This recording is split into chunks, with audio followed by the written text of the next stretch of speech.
Shalom, queridos! Leitura bíblica, hoje dia 6 de fevereiro.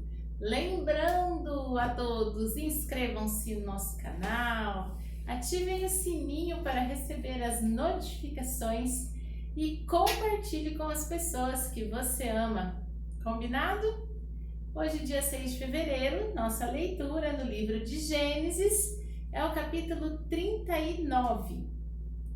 José foi levado ao Egito e Potifar, eunuco de Faraó, capitão da guarda, varão egípcio, comprou-o da mão dos ismaelitas que o tinham levado para lá. O Senhor estava com José. Foi varão próspero e estava na casa de seu senhor egípcio.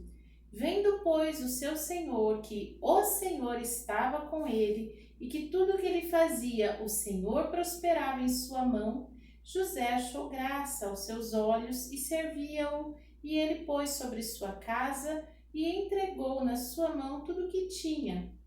Aconteceu que, desde que pusera sobre sua casa e sobre tudo o que tinha, o Senhor abençoou a casa do egípcio por amor de José. E a bênção do Senhor foi sobre tudo o que tinha na casa e no campo. Deixou tudo o que tinha na mão de José, de maneira que de nada sabia do que estava com ele, a não ser do pão que comia. José era formoso de aparência e formoso à vista. Aconteceu depois destas coisas que a mulher de seu senhor pôs os olhos em José e disse: Deita-te comigo. Porém ele recusou e disse à mulher de seu senhor: Eis que meu senhor não sabe do que há em casa comigo, e entregou em minha mão tudo o que tem. Ninguém há maior do que eu nesta casa, e nenhuma coisa me vedou, senão a ti, porquanto tu és sua mulher. Como, pois, faria eu este tamanho mal e pecaria contra Deus?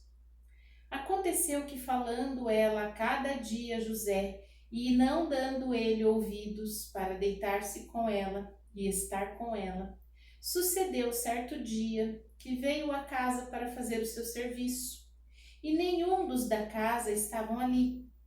E ela lhe pegou pela veste, dizendo: Deita-te comigo.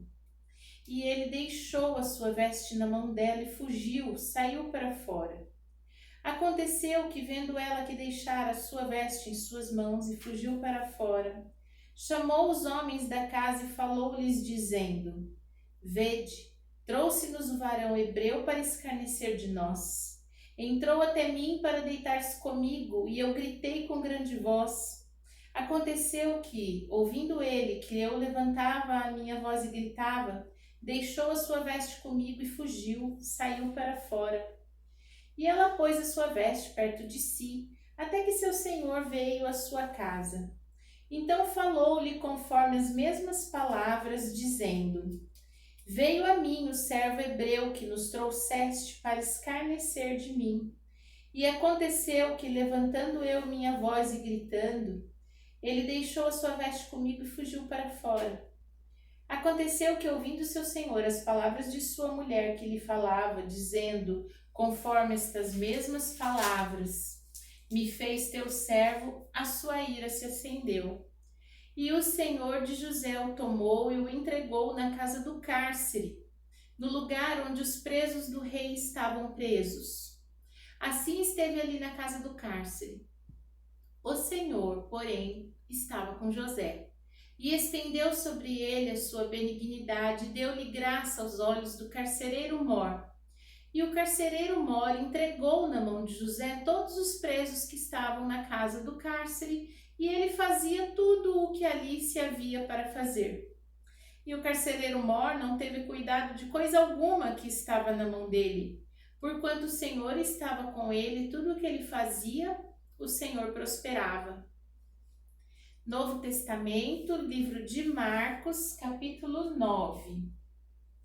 Dizia-lhes também: Em verdade vos digo que dos daqui estão, há alguns que não provarão a morte, sem que vejam chegado o reino de Deus com poder.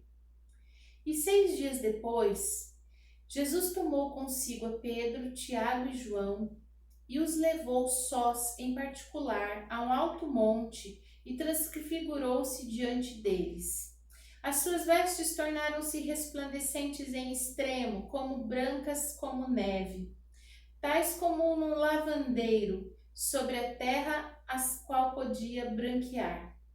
E apareceram-lhes Elias e Moisés e falavam com Jesus. Pedro, tomando a palavra, disse a Jesus: Mestre, bom é que nós estejamos aqui e façamos 3 cabanas, uma para ti, outra para Moisés e outra para Elias.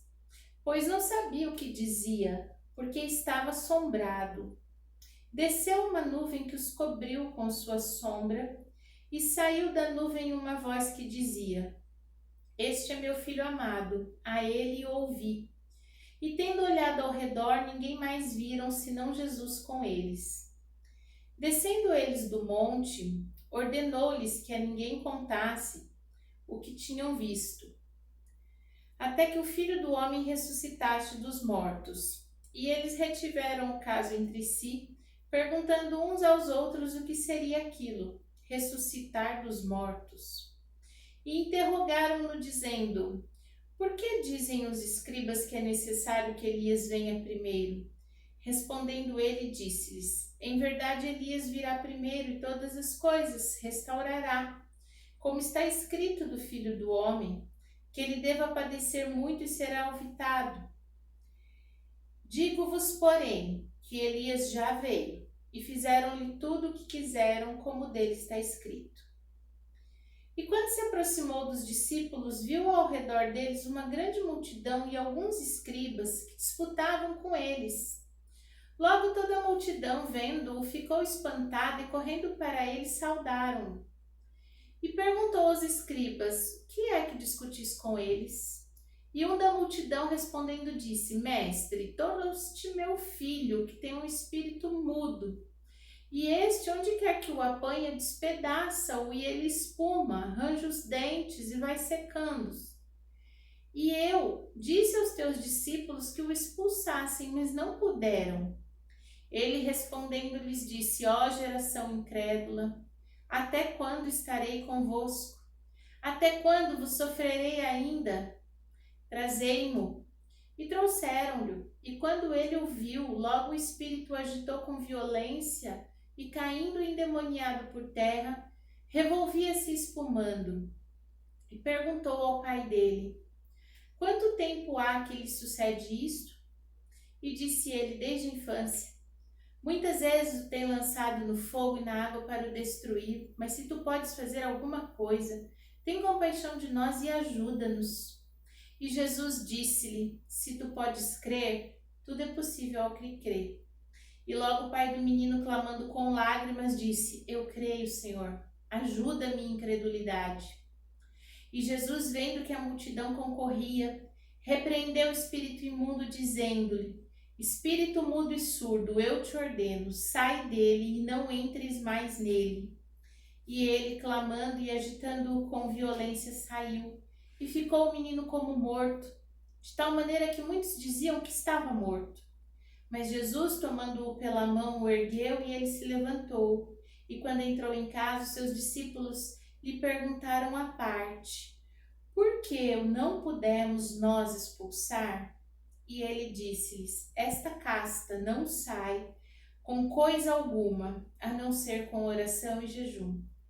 E tendo partido dali, caminharam pela Galiléia, e não queria que alguém o soubesse, porque ensinava aos seus discípulos e lhes dizia: O Filho do Homem será entregue nas mãos dos homens e matá-lo-ão, e morto, ele ressuscitará ao terceiro dia.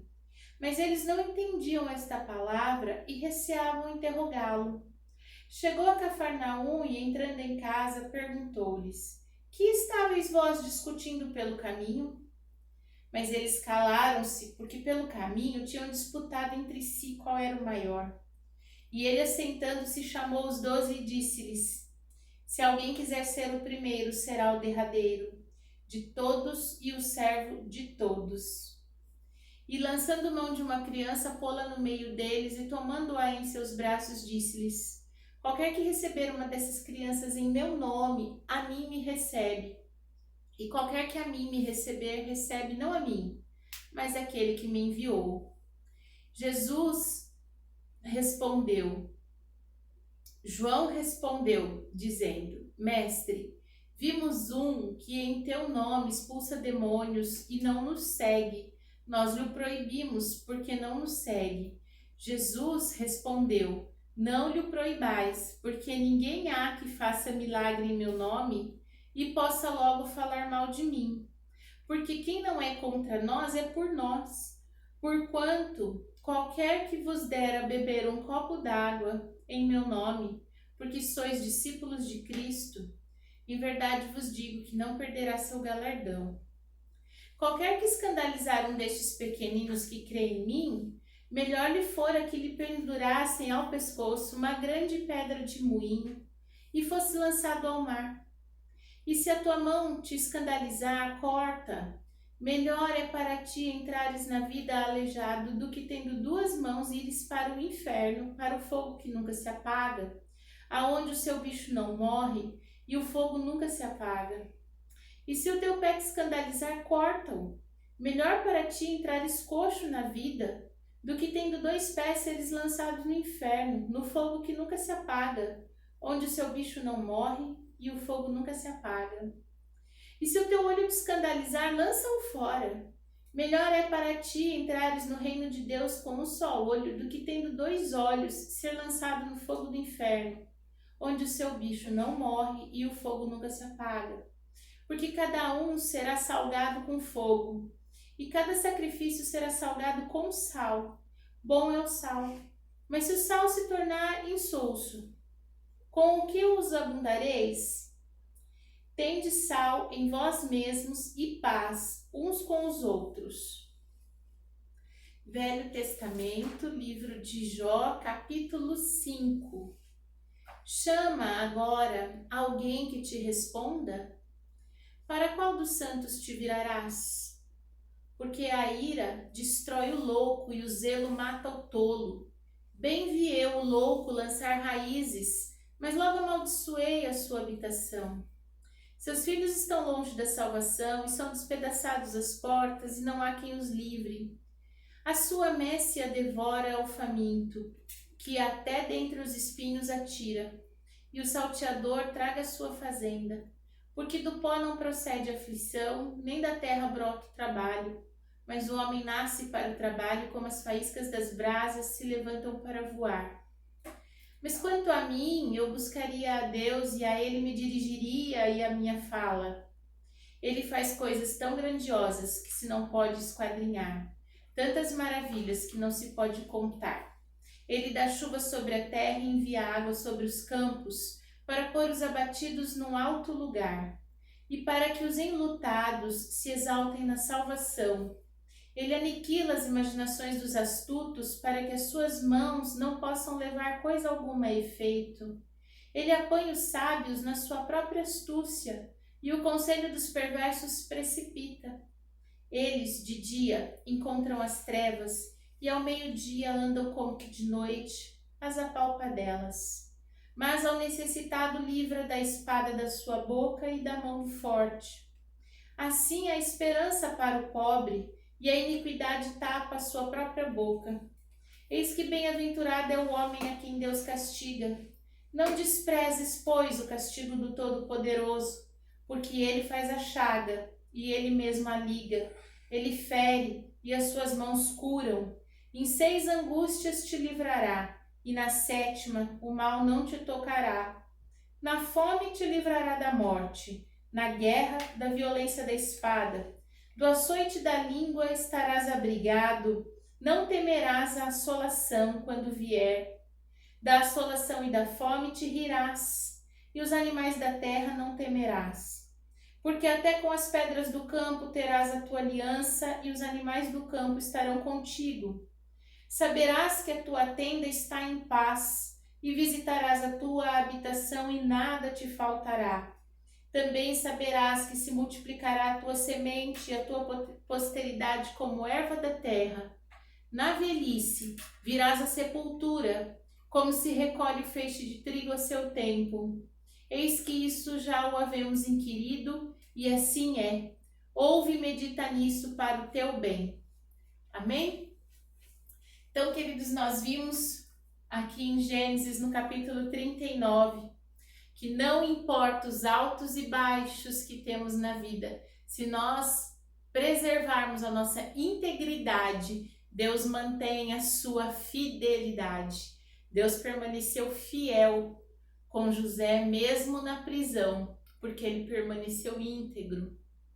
Em Marcos 9, nós vimos que servir é a qualidade dos grandes, porque humildade é o traço de caráter dos grandes. Então, Jesus não veio para ser servido, mas para servir, que nós possamos entender essa máxima. E em Jó, no capítulo 5, que descrição maravilhosa do poder e da grandeza de Deus, mas sobretudo, o texto que diz que a nossa habitação estará em paz, nossa tenda é a paz que a nossa casa possa encontrar, essa paz vinda do Senhor.